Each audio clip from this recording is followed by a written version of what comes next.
حضرت واصف علی واصف رحمۃ اللہ علیہ سے کسی نے کہا کہ اللہ کے راستے کے لیے دعا فرمائے اور اس کا آسان سا نسخہ بھی عطا فرما دے۔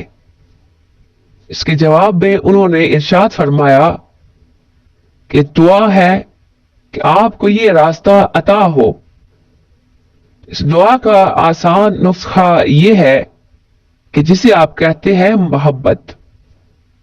تو محبت کا آسان نسخہ محبت کا علم نہیں ہے، بلکہ آسان نسخہ محبوب سے وفا کرنا ہے، قائم رہنا ہے۔ اسی طرح اس راستے کا آسان نسخہ یہ ہے کہ سنگت نہ بدلنا، کبھی نہ بدلنا۔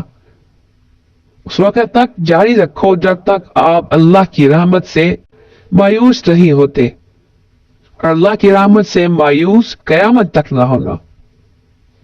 بس یہ یاد رکھنا۔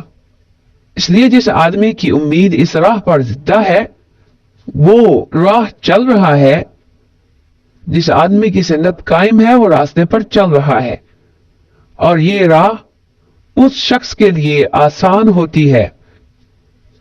عرفان اسی کا ہوتا ہے جس میں اس راہ کی وابستگی ہے، کیونکہ یہ تیرا اور تیرے اللہ کا تعلق ہے۔ انسانوں کے حوالے سے ہوتا ہے۔ مولانا روم نے اللہ کی عبادت کرنی ہے، لیکن تبریز ایک مقام ہے۔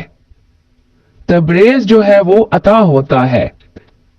آپ استقامت کے ساتھ اپنا سفر کرتے جاؤ، محبت کے ساتھ، بڑے ادب کے ساتھ، بڑے احترام کے ساتھ، تو گھر بیٹھے بیٹھے ہی یہ واقعہ بن جاتا ہے۔ ہم اپنے آپ میں ہی تجھے ڈھونڈتے رہے، تیرے مسافروں کا سفر گھر میں کٹ گیا۔